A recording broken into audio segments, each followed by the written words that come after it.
Hello, everyone. Welcome to week 2 of the summer course. This week, excuse me, we're covering chapters 4 and 5, Latin America and the Caribbean.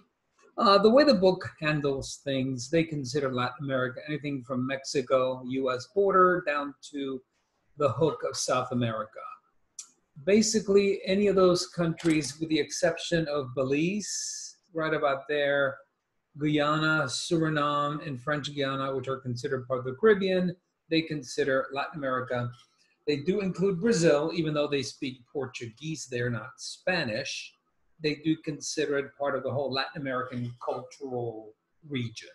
So that's how your book addresses the regions in the context of this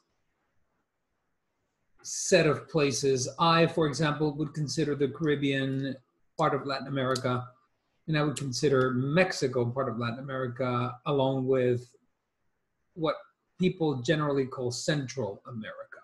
So it really is a function of what someone's perspective happens to be, right? Regardless, it's not wrong, it's not right, it's just a different way of showing it. So first of all, let's look at Google Earth and look at the imagery here. So Latin America, again, it expands all the way from the US-Mexico border, California, Arizona, New Mexico, Texas, through Guatemala, El Salvador, Honduras, Nicaragua, Costa Rica, Panama. Of course, you have in South America, once you get beyond the isthmus, this little sort of connection here, Panama, Colombia, Ecuador, Venezuela, of course, the biggest of the countries being Brazil, Paraguay, Peru, Bolivia, Uruguay, and Argentina, and of course, Chile. And by the way, you pronounce it Chile, not Chile. It's not a food. You visit it. You don't eat it. All right? So looking at that, the most significant features of Latin America, specifically South America, of course, the Amazon. The Amazon is this enormous river system. It has the most water flowing through a river than any other river system in the world. It comprises tributaries that go all the way to the Andes Mountains in Peru, and in Colombia, and in Venezuela, and in Bolivia, and so on. So it's a remarkably large river system. It is the biggest rainforest in the world. And there are parts of the Amazon that probably have never been touched by humans, even to this day, okay? So it's a remarkable, remarkable region. It basically has so much fresh water coming out of its delta or its mouth that you can be 40, 50, 60 miles out to sea and you can scoop fresh water from the top of the ocean layer. That's how much fresh water is coming out of the Amazon. Of course, so you have the Amazon there, very, very wet, the wettest on average region in the world. Then, of course, you have the driest region in the world, the Atacama, this desert right here, which is a combination of cold ocean water on the Pacific side, down-sloping winds from the Andes because the winds are coming down the mountain. So this is very, very, very dry. And of course, it is at roughly latitude 30 south, so subtropical high pressure. There are 3 factors that contribute to its absolute stark dryness. South America, this part of Latin America, is basically to the west, rather to the east of the Pacific plate, and you have the South American plate, and the two are basically colliding. And where the two collide, you have this sort of rather large trench system in the ocean, very, very deep. But on the other end, you have the Andes, a 5,000 kilometer long chain of mountains that basically comprise the entire western spine of this continent. So notice at the very north end is green on both ends. A little further south, it is green on the Amazon side, and it's dry on the ocean side. And then once you head further south, it's green on the ocean side, dry on the other side. So the winds switch prevailing direction, and you get this very distinctive pattern of precipitation and the way it looks, from very, very dry or brown to very, very wet or green. Okay, so that is South America. Of course, you have Latin America, the rest of it being Central America. You have Mexico with the US-Mexico border comprising the northern edge of this whole region. Of course, in the Caribbean, you have a set of islands, the larger ones, Cuba, Jamaica, Hispaniola, which makes up the Dominican Republic and Haiti, and Puerto Rico, a commonwealth of the United States. And then you have the Lesser Antilles, these rather small islands from Montserrat and Dominica and St. Lucia, Barbados, Grenada, and Trinidad and Tobago. Okay, so while there's plenty of linkages between the Caribbean and Latin America, there's enough difference that your book felt the need to basically separate them into two.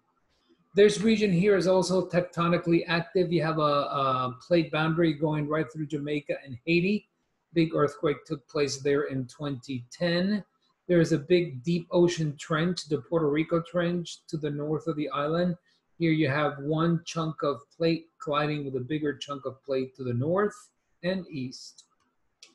And of course, this region is susceptible, of course, to tropical cyclone activity in the summer months, whether that be the Gulf of Mexico or whether that be the Caribbean and Western Atlantic Ocean. So that's the basic look at the Google Earth view of Central, South America, and the Caribbean. If you look at it from a wind map perspective and you, for example, do a projection and look at air temperature, you can see that at this point in time, and this video is being created in the northern hemisphere, during the northern hemisphere summer, you can see how it is much cooler here in the southern end. So basically what is winter in the southern end of South America, to remarkably warm temperatures here in the Amazon near the equator all year round. You can see the cooler tops of the Andes Mountains along the western edge. And then you can see, of course, how the entirety of the Caribbean and the entirety of Central America and Mexico are especially warm, okay? So that's but another way of looking at the environment, by looking at temperature and wind. Again, this, I highly recommend this. It's linked on your learning management system as Earth Wind Map, and of course Google Earth as Google Earth, of course. All right. Now, the presentations. Let's begin with chapter 4. This right here is an image of Christ the Redeemer in Rio de Janeiro in Brazil. Probably one of the most iconic images of all of Latin America, especially South America, and obviously especially Brazil. From the Copacabana here in the beaches to the very ritzy area, to the lesser ritzy areas like these little agglomerations of housing called favelas. And we'll get into that a little bit later. Learning objectives and some of the key concepts and trades. Again, the setting, there is your setting for Latin America. Again, it's multi-ethnic. There's a certain colonial imprint on the region, primarily Spanish, but you also find French and you also find Portuguese. Highly urbanized and becoming more urbanized as time progresses into the mid-century. However, megacities is one of the manifestations of that highly urban nature. Again, you can look at things like the Bolivian Altiplano, which is a high plateau, and that's basically near the Atacama Desert. So you go, as we mentioned, from tropical ecosystems to the Andes. So you have a wide variety of ecosystems found within this region. Some of the environmental issues, the biggest one, of course, is deforestation in a place like the Amazon, and that's specific to the area that is in between, not quite truly rainforest, but also not quite, it's also not a savanna or a changeable climate. It's sort of like on the edge of the tropical rainforest. And that's a big deal because a lot of that deforestation is going so that it's happening so that ranching can take place. So desertification brings with it its own problems. There's also desertification, water and air pollution, and basically the destruction of tropical and subtropical climates, which are really hard to sort of recreate once they've been destroyed or severely damaged. This is a picture about the idea of cutting and combating deforestation stemming from what's called slash and burn agriculture. It's called Up in Smoke, and the video is linked not only on the class YouTube page, but also on Blackboard. Here's the idea of deforestations. While the images are old, you sort of get the change of what happened there between the 70s and the early part of this century. All right, notice how the green, which would be vegetation, has been removed and turned into farmland. And that grassification, meaning going from trees to grass, has taken place so that the beef production can happen. It's a reinvention of the land, not unlike what the prairie in the US and Canada used to be. Okay? This area is exceptionally tropical and moist, and it's the lightning capital of the world, where 300 days of the year you actually experience lightning. And this would be in Lake Maracaibo and the Catatumbo River area. And if you look at that from the perspective of Google Earth, that would be right about here, this whole region. This little teardrop entry into this big lake, Lake Maracaibo, is where some of the strongest lightning is experienced right here in this sort of edge. Okay. Environmental issues. So Mexico City, Santiago, Chile. We're talking about huge and severe air pollution, not unlike what California and Los Angeles used to experience, now being experienced in these developing cities of large populations. Mexico City, easily 20 million plus in terms of total metropolitan area population. All right, so the Andes, we talked about that. And so now let's talk about rivers. There are really only three primary river basins: the Orinoco, the Amazon, and the La Plata. And each of them are significant because they provide so much water to the populations that live there. Now, a dam, as may have been addressed before, can be a good thing and a bad thing.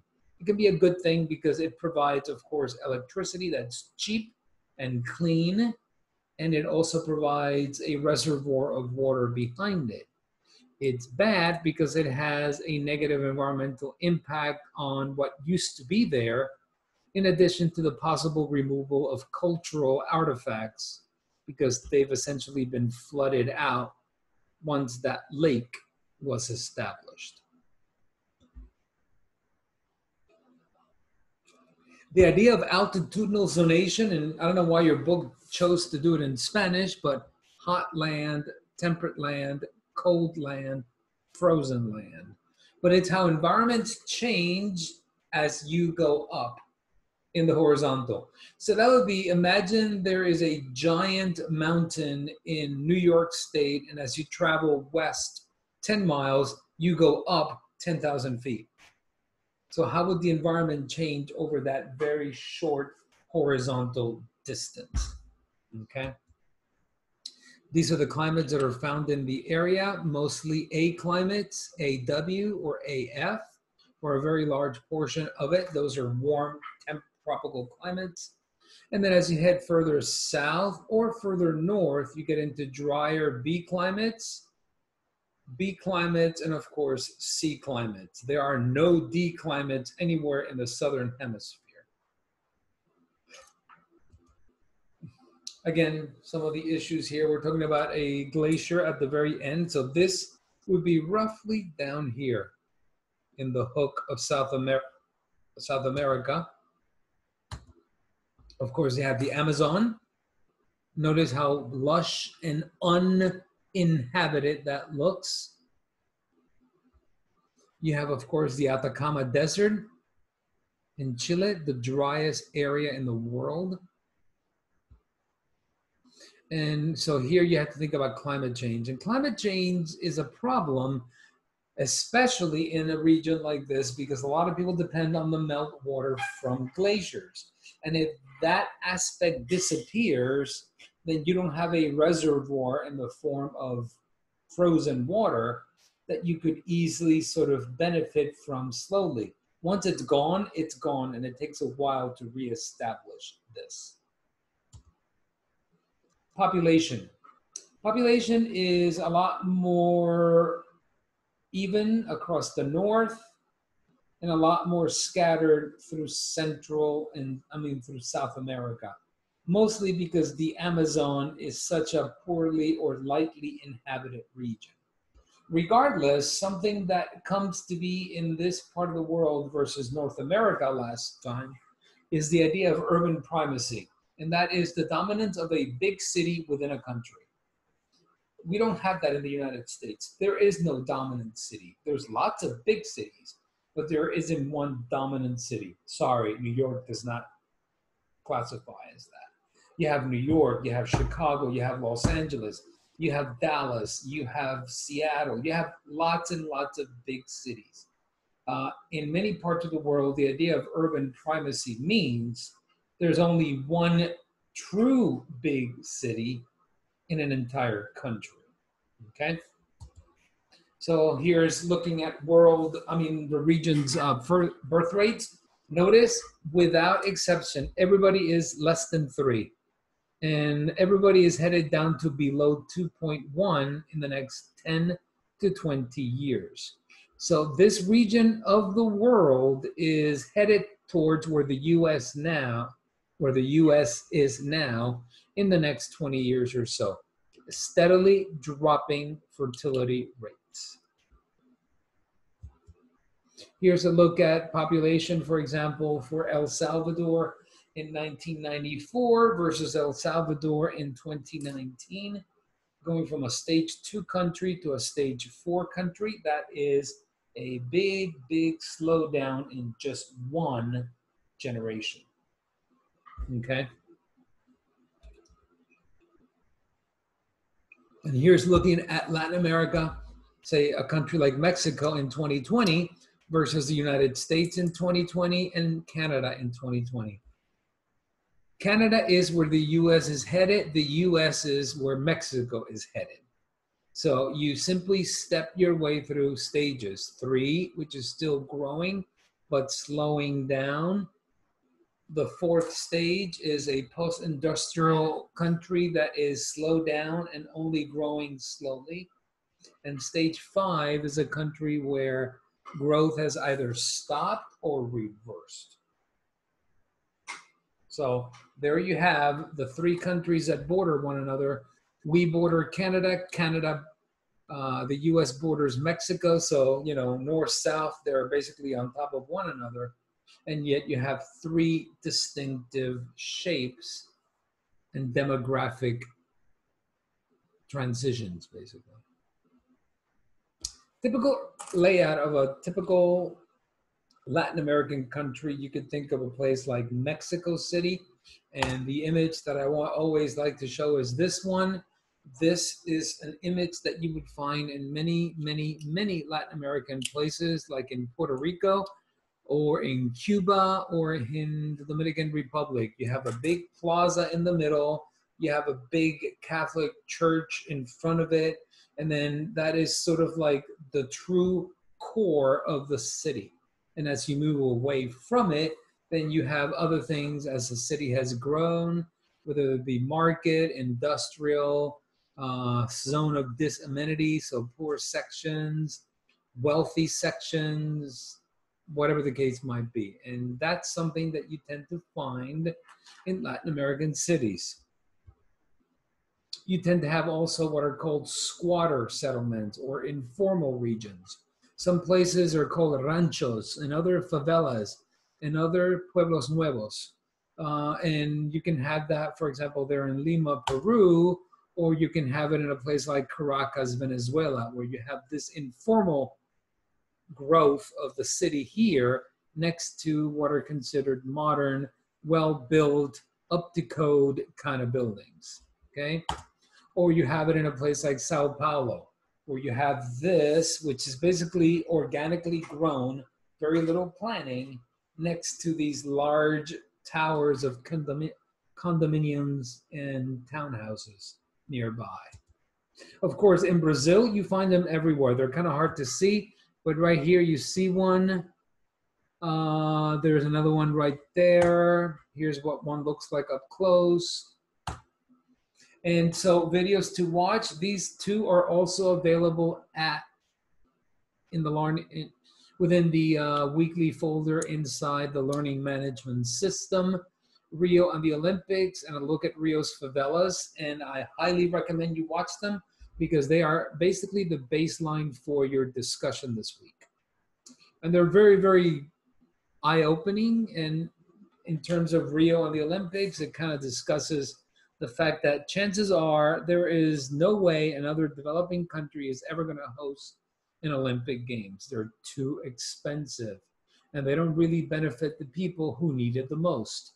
And so they tend to cost many, many, many, many billions of dollars, and that's money that is not going towards that local population. So there's a definite push against.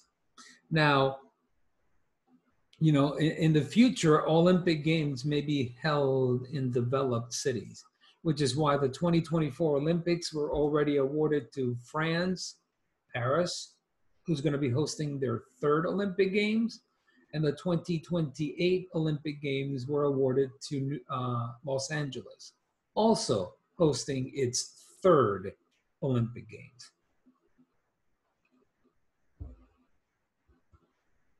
All right, the idea of population and rapid growth and flows out of the region.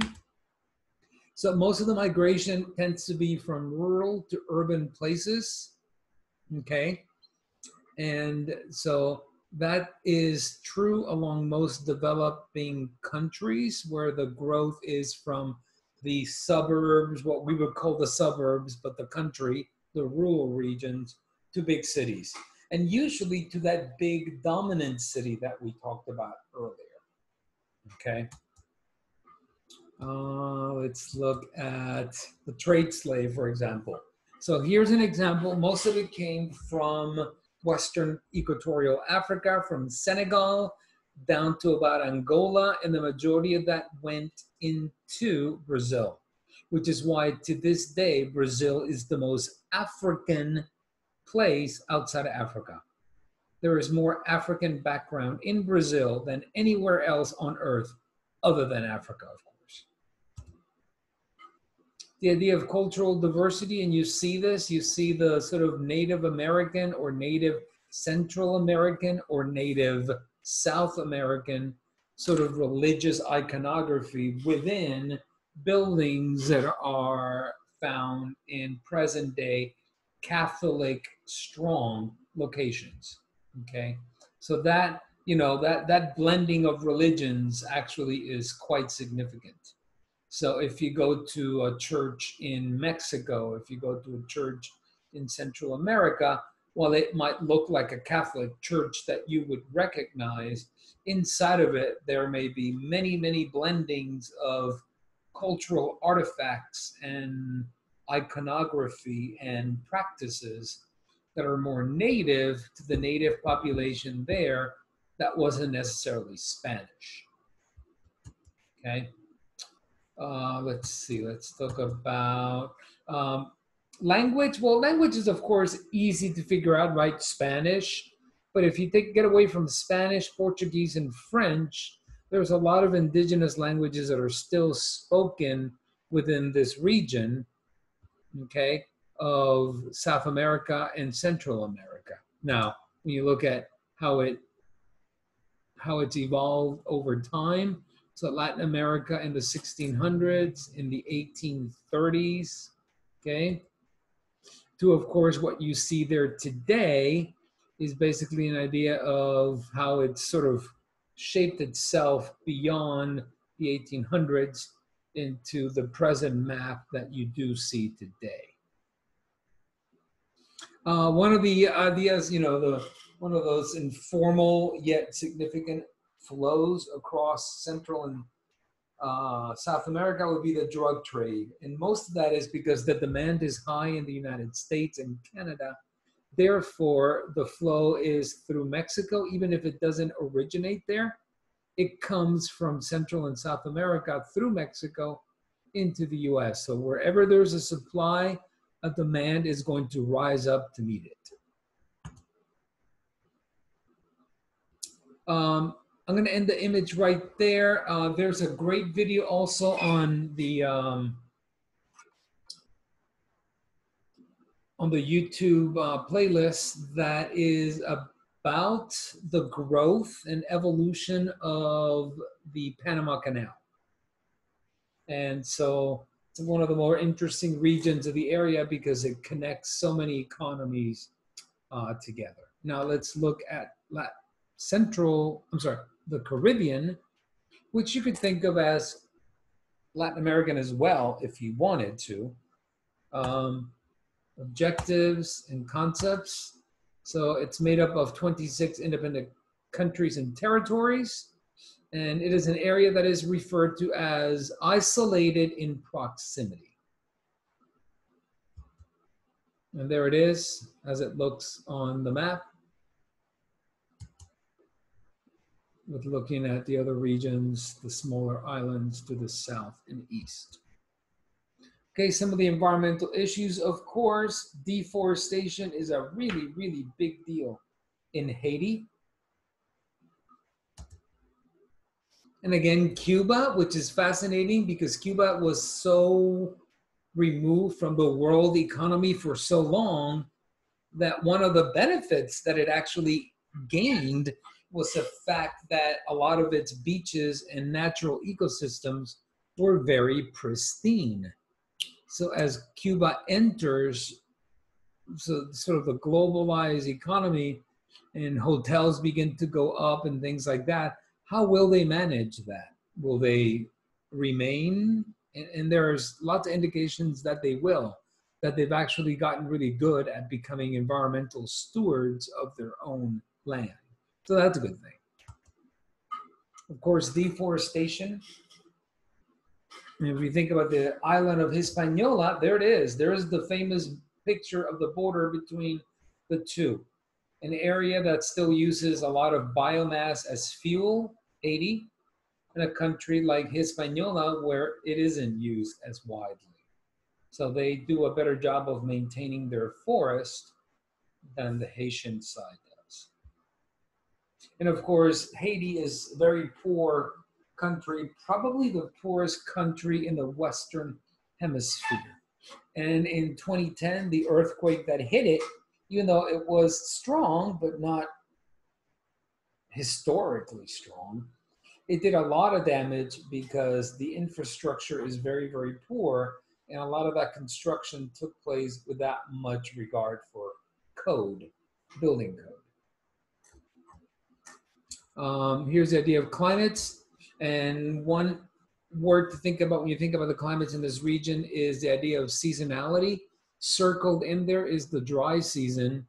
And so most areas within the tropical Caribbean have at least a somewhat pronounced dry season, okay? In some cases, much drier than others. But still, it's a sort of AM to AW climate. And for a very few regions, AF, which implies tropical rainforest.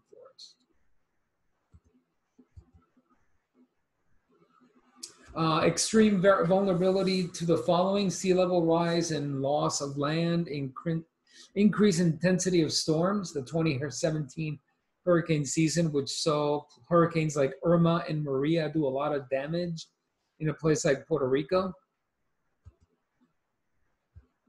And so this area is in the path of many hurricanes. This is an image of every hurricane that has ever been recorded in the Atlantic. So as you can see, the Caribbean and northern Latin America is sort of in the crosshairs of this region.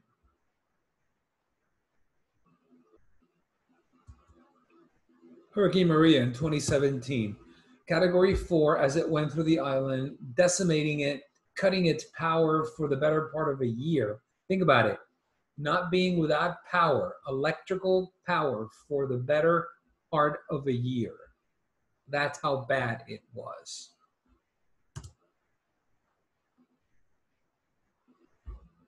You know, Puerto Rico was totally devastated. It hit the island at the worst possible angle. Prior to the storm, the island was already in bad shape economically. And unlike in the US, where if you're in Florida, you can go to Georgia or South Carolina, or you can go further inland. In Puerto Rico, you don't have a place to go. It's an island. So it's difficult to respond to the crisis. And, you know, the last really strong hurricane to hit Puerto Rico directly, oddly enough, was in the 1930s. So you're talking about several generations of people who had no real idea how to deal with a big tropical event like this one was. Okay. In 2017, there were 2 Category 5s back to back and 3 in one season. So that's really sort of addressing the idea of environmental change. If the oceans are getting hotter, there's more energy in the oceans to draw from, and therefore storms, when they do form, can become stronger. And this has been a scary trend for the better part of a decade now.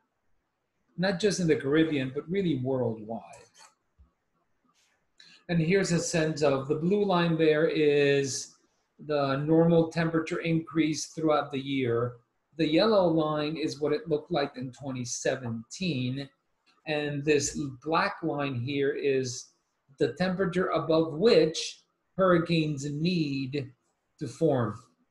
So once you're above this line, hurricanes can more easily form because the fuel is available. Notice the difference between a normal year would be like mid to late July. In 2017, that line was reached in early July. So almost an entire month of energy surplus. And as a result, this is what the island looks normally. Bright at night, the big cities of San Juan and Caguas and Ponce. And basically, in winter, after the storm, rather, the island was essentially very, very, very dark.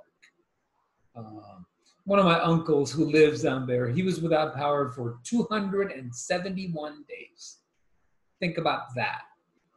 271 days with either no power or no power for most of the day. Scary. Scary. Here's what the vegetation, this is the island of, I don't recall the island name. I believe this is near St. John's in the US Virgin Islands, but notice how green and lush they look. This is after the hurricane. All the leaves were basically stripped out by the wind. Of course, population. The Caribbean is a very densely populated area. Now, some of these places have actually begun to lose population. So the island of Puerto Rico actually lost population. So the islands are densely populated, and the rimland, Belize and Guyana and Suriname and so on, less densely populated. But as you can see here, just like Latin America, fertility rates are dropping. And one of those things that you can pretty much guarantee as a certainty is the lower your fertility, the higher your development. So as a country begins to have its fertility drop, it's usually coincident with an increase in development and wealth and equality between men and women, because women are choosing to enter the workforce rather than staying home and being stay-at-home moms. Not that there's anything wrong with that, but that's just one of those truisms about population. Here's Puerto Rico in 2018 with a very low fertility rate. Remember, a fertility rate of 2.1 is considered replacement level, meaning husband and wife marry each other, they have a kid, or they become a couple, and they have 2 kids, and those 2 kids basically replace the parents. Replacement level. When you're below 2.1, chances are, unless you have a significant amount of migration, you are basically going to begin to shrink over time. Here's Jamaica. Here's Barbados. Just some examples. And the Dominican Republic. So every single one of these places, the demographic transition is to go down in fertility altogether. And here's a great example, even Haiti. Haiti in 1995 was 5.5, in 2005 was 4, and even Haiti is headed down towards replacement level as of 2018, 2.7. So that's a very significant decrease. You can see the stop right here. If you just look from here on up, it's a stage 2 country. But as you look the last 1, 2, 3, 4, 5, so the last 25 years, that fertility increase has begun to slow down significantly. Okay, so that's where I'm going to leave the lesson actually for today. Again, if you have any questions, by all means ask. Have any questions, send me an email or join me for the live study hour. Again, don't forget the homework. Don't forget the the forum for the week. And of course, the graded quiz. Hope you have a fantastic week. And if you have any questions, again, do let me know. Best of luck.